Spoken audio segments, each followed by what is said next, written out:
You laugh at the fool, but the fool is laughing at you.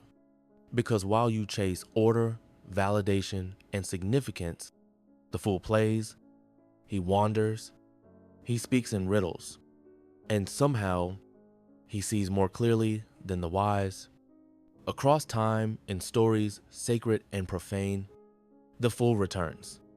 He's the one with no name, no status, no direction, yet somehow he always ends up where the kings and prophets fail to go.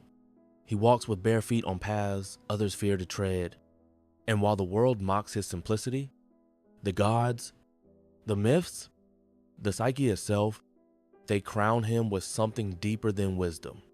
They crown him with freedom. You see, we think of the fool as the idiot, the naive, the clown, but that's not what he is.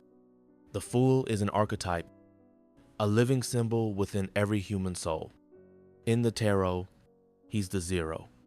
No past, no future, just the eternal now.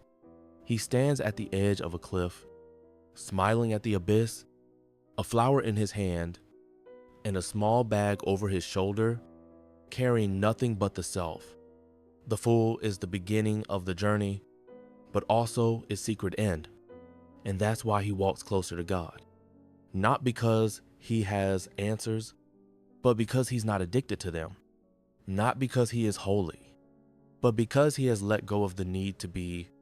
There is something divine in not knowing, in trusting the path when you cannot see it, in laughing, even when everything is falling apart.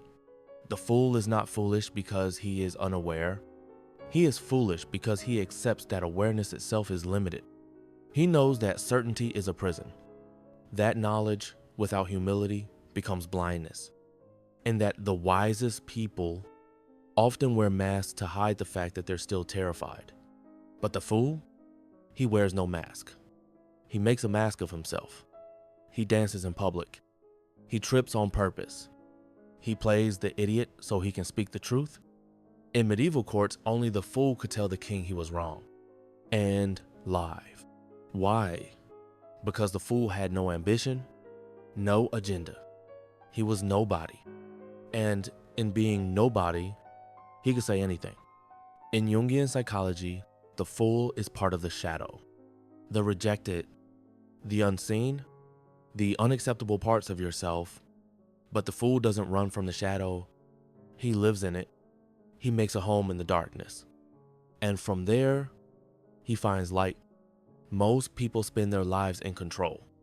Tight schedules, carefully curated identities, anxious attempts at appearing put together. But the fool, he's free. Not because he has nothing to lose, but because he has already lost the illusion. He knows he is not in control. And so he becomes powerful in surrender. Have you ever felt that flicker of madness? That moment when nothing makes sense but everything feels clear? That's the fool awakening in you. When you question the script, when you laugh at your own seriousness, when you break the rules not for rebellion but for truth, you are walking with the fool, and God is never far behind. In many traditions, the divine hides in absurdity, in paradox, in madness. Nietzsche's madman runs through the town crying, "God is dead." But he's not celebrating, he's weeping. And no one understands him, because only the fool sees what the crowd is blind to. In Zen Buddhism, the enlightened one is often depicted as a laughing monk, shouting nonsense, doing cartwheels, throwing sandals at statues. And yet, he is closer to the Tao than all the scholars combined. Because the fool doesn't worship form, he dances with it. He doesn't grasp at truth.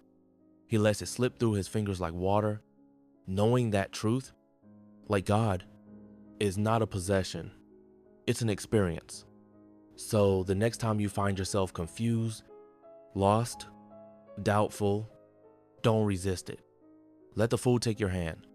He will lead you not to answers, but to wonder. He will not build you a house of certainty, but he will teach you how to walk when the ground disappears. And if you trust him, even for a moment, you may hear the sound of divinity in your own laughter. You may feel, for the first time, what it means to be real. Because the fool walks closest to God, not in spite of his foolishness, but because of it.